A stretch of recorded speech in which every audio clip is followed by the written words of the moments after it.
Welcome to this episode of SDI Encounters, a podcast from SDI, the home of spiritual companionship. I'm Matt Whitney. Thank you for listening.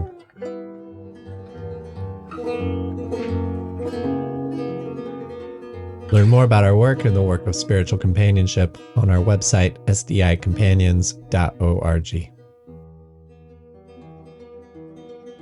What is spiritual direction and companionship really like? In these next 3 episodes, Christina Roberts and myself, Matt Whitney, offer each other 30 minutes of real-life spiritual direction, something like a fishbowl experience, so you can listen in on this process as it unfolds. The first episode will have me offering spiritual companionship to Christina. The second episode will have Christina offering spiritual companionship back to me. And in the third episode, we'll reflect together on what one might expect in entering a spiritual direction or companionship relationship or session, what we've learned in our years of doing this work, and what this practice makes possible.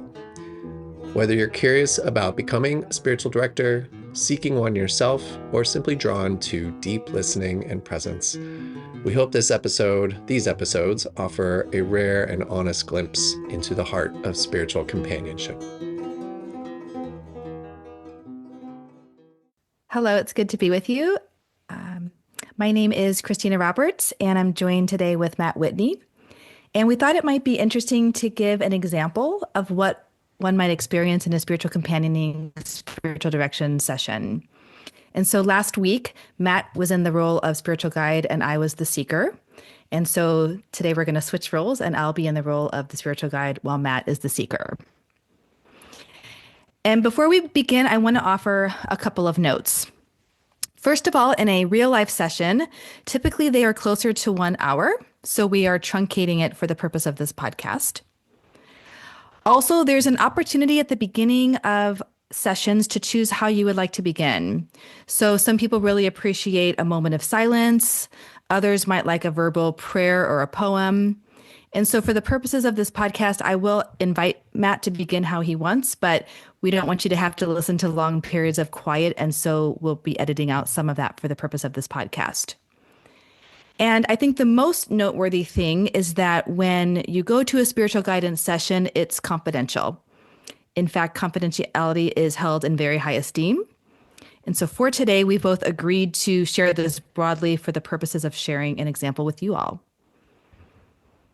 And so with that, Matt, thank you so much for being willing to hold this space today, and just wonder how you'd like to begin our time together. So I'll share with you the ways that when I'm with my own spiritual director, I named this a long time ago, just in my work, I do a lot of sort of holding space for people, right? On like Zoom calls and spiritual direction.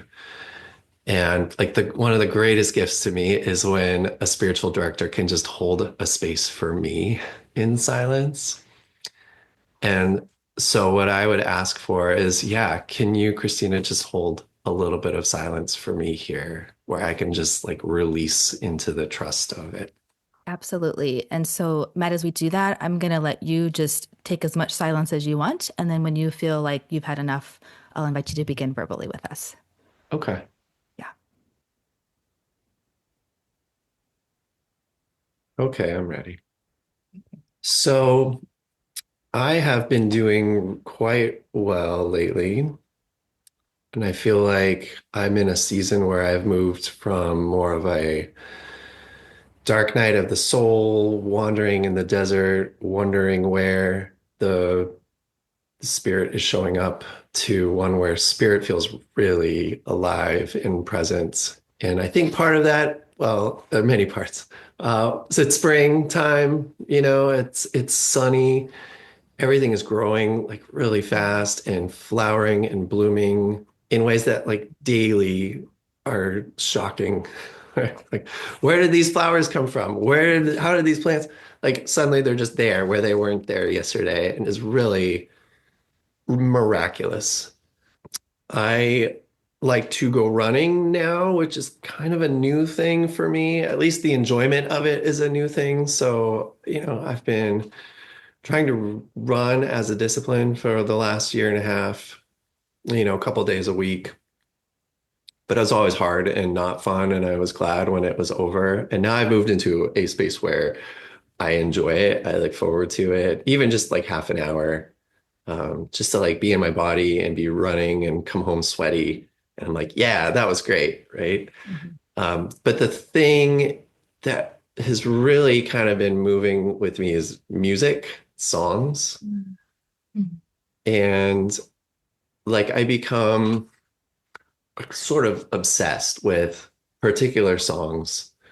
So I grew up in, I was a kid in the 80s and the 90s. And so like going over to my aunt and uncle's house who had an MTV, like MTV was like amazing for me, right? We didn't have cable growing up. But just 80s songs, like pop songs in particular. I would just name a few like Van Halen and Phil Collins and just the things you hear on the radio were like very formative for me. And I still enjoy a lot of that music and like we'll sing goofy 80s songs in karaoke, but the phenomenon that I've been experiencing is that I'm feeling like the voice of God is like speaking through these songs in new ways, like ways that weren't there before. And so a song that I've heard 100 times before and know by heart, I will hear it again and be like, why did I not see that before? Like, why did I not hear that? Like, that's so obvious what is being named here. And I'm just like dumbfounded by it.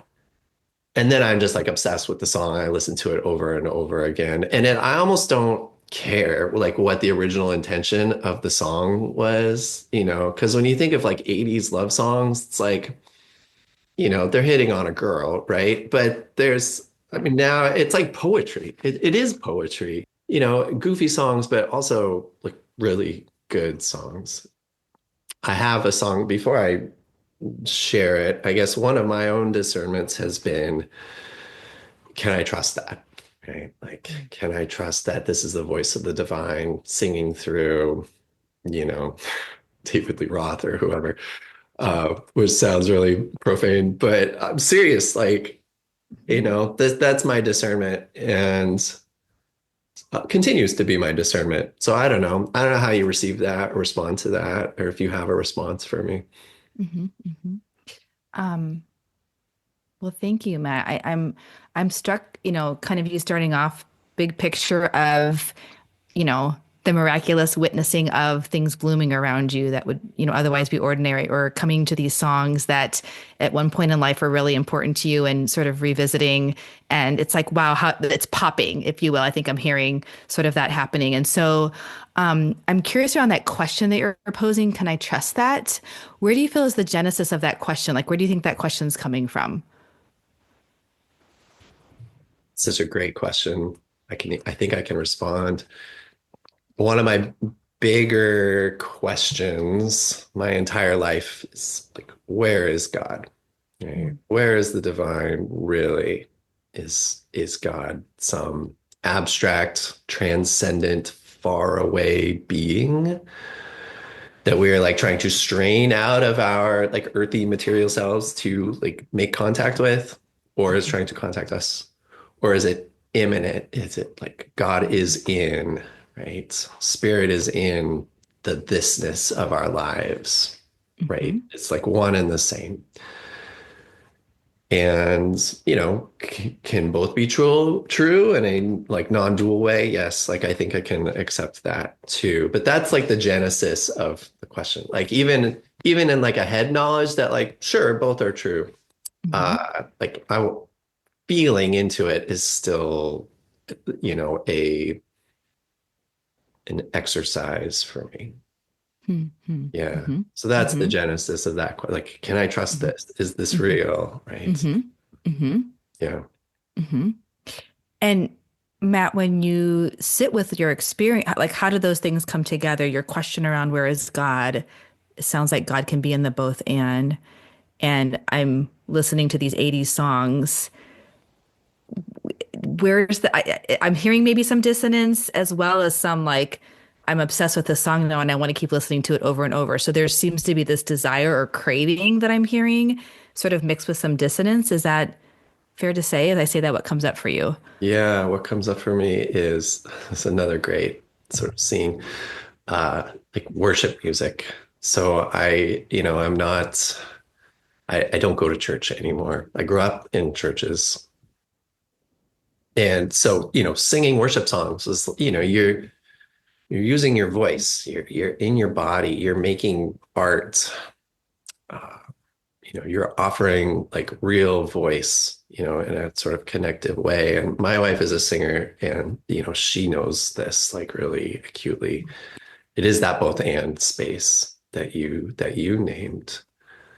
And so, what is a worship song? That's a good question for me. Like truly, there's like explicitly worshipful music that is the lyrics are religious by nature. And then there's just pop songs you hear on the radio that is not religious by nature usually. But if I'm able to reframe it, which I do often, I'm like, how is this not about the divine? Like it absolutely is. Mhm. And so much then it becomes this generative thing where so much of music then becomes worshipful. And this is what I experience running is when I'm listening to these songs. It is an absolute reverie and I feel very uninhibited, like just to like sing aloud or like kind of put a little strut in my run where I'm just like, I don't Mhm. care what people see. Like this just is just too good, you know? Mhm. Mhm. Mhm. Mhm. Yeah. Yeah. Yeah. So if I'm hearing you, it sounds like one of your expressions of worshiping the divine is through using your vocal cords and singing to music. And also you mentioned earlier that these songs are poem, like as you're an adult listening to these things, it's not just about a girl, but it's poetic. So almost like lyrics and using your voice seem to be part of your worship. Is that, I don't know if you have things to add to that or. I feel very alive and I don't consider myself a singer. I'm not a singer. I'm not trained in any way.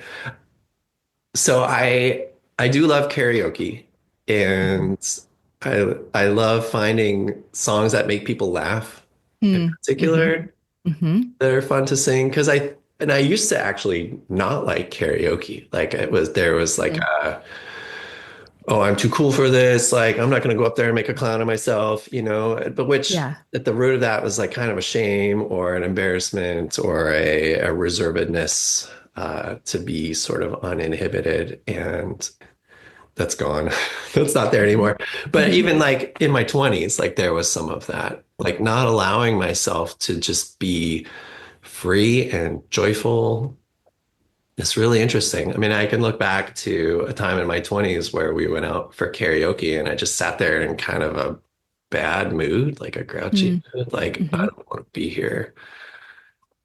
And I look back on that version of myself and I was like, what was your problem? Like, why are you Hmm. so, frankly, like I wouldn't want to be around that version of me.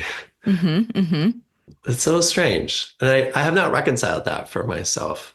Hmm. But, back to the question of like, yeah, singing is fun. It feels alive. It's sort of like taking that poetry, also like reading poetry aloud, right? Like Hmm. there's a real Yeah. difference between silently reading something off the page and then Hmm. speaking it aloud. And what comes to me right now is my friend Jamal, who is Islamic, and he talks about the power of voice and Hmm. speaking or singing or chanting the Quran is the Hmm. way that it's meant to be understood, Yeah. which, I don't fully grasp, but that feels like a really important thing Hmm. to ground it in reality, in sound and voice and vocal cords. Yeah. Yeah. Yeah, Yeah. that's Mm. cool. That's a cool insight, actually. Mm. Why don't you sit with that for a minute, that insight, and see if there's anything else that emerges for you as you're kind of thinking about that. What comes to me is that both and that you named in my original question. Like, is this transcendent? Is this immanent? Is this real? Is this abstract?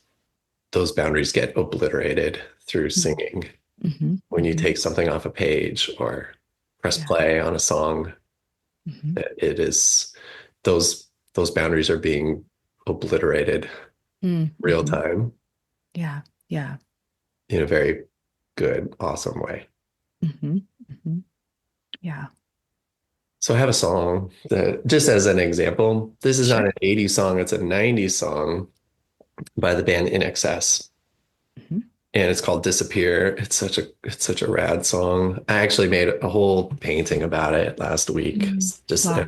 and it wasn't even like about the song. It was just the lyrics were there kind of just in me and through me as I was working. Yeah. And I'm not gonna, I don't know if I'm gonna sing them or just read them all, but I'm just kind of looking at them here on my screen as I talk to you. Mm. The beginning is like, say I'm crying, I'm looking at what's on TV, pain and suffering, and the struggle to be free. Mm. I can't ever be denied, and I never will ignore. But when I see you coming, I can take it all, Mm. which is like try not to swear, it's such a gift. Love and spirit is like sustaining us through very difficult times. Mhm. And you can't ignore what's happening in the world, but we also are like so equipped to be present to it and to love. And now I'm feeling emotion now. Yeah. That just feels so, I mean, even just that first part, I haven't even gotten Yeah. into the actual like divinity of it, but Yeah. Yeah. that feels very alive in me right now and Mm. very true. Yeah. Yeah. Let's see what else. The chorus is, "You're so fine, lose my mind, and the whole world seems to disappear. All our problems, all our fears, and the whole world seems to disappear." And it's that Mm. like act of disappearing too Mm. that just feels like such a gift.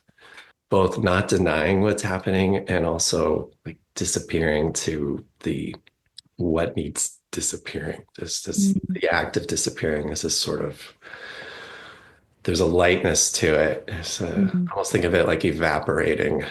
Like Yeah. something heavy becomes light, gets transmuted. Mm. Mm. It's magic. Yeah. Mm. Yeah. Mm. Words are healing, sweet anticipation, making spells as the shadows close in and fall across all our yesterdays. It's like healing in an eternal way, like across space and Mm. time. Mhm. Mhm. Mm. Oh my God. Okay, I'm just gonna sing it. He's like, say if I could make sense of the dealings. Turn around, am I looking at salvation? Make me realize all that I am, baby. You put the light inside this man. And then it goes on. You're so fine, lose my mind, and the whole world's. Now I'm doing karaoke for you, but that's how it goes. It felt important Yeah. to just sing that into the space. Yeah. Yeah. Yes. Yes. And again, just going back to there does seem to be something in you, Matt, that, so I'm struck by, you know, your way, sort of through and on the other side of this dark night of the soul is, you mentioned words like a lightness, playfulness, karaoke, singing, Yeah. putting painting to these lyrics that you're listening to, and just, it's not like I'm a professional trained baritone or whatever, but it's like I just, as a playfulness, here Yeah. I am, and let's just belt it out and have fun. What a Hmm. beautiful, beautiful offering, which sounds very worshipful because it's connecting you to self, to divine, to others. Something in me just feels like compelled to share it. Mm. That Yeah. that light and love cannot be contained. Mm. Can't like dampen it down. Mm-hmm. Mm-hmm. I'm not gonna sing that. It's like I have Yeah. to sing it. I don't care what people think. Yeah. Yeah. Very, Yeah. this is a very new phenomenon for me. I'm Mm. serious. Yeah. You know, Mm. Mm. just feel light. So Yeah. So, Matt, as we're kind of coming to our time here, do you feel like there's anything else that you didn't get to say that you want to give voice to before we end today? just gratitude for you holding this space for me, for holding some silence, for letting me unpack some questions and name how I'm feeling into those questions and to even sing into those questions. Like, I'm glad that wasn't awkward. It's awesome. I think, yeah, I figured you could handle For it. sure. I like that, singing into the questions. That's a great Singing into the phrase. questions. That is going to be my mission statement for the day, for sure. Yeah. Yeah. Yeah. I love it. This has been a profound gift, so thank you. Yeah, absolutely. You're welcome. Glad to share the space with you. Yeah.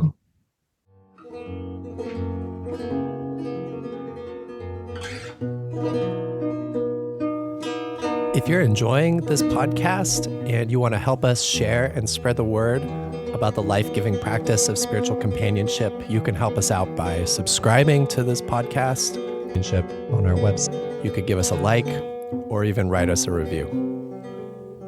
Thank you for listening. This is Matt Whitney with Spiritual Directors International. Thanks again for listening. Your time and your presence here are deeply appreciated.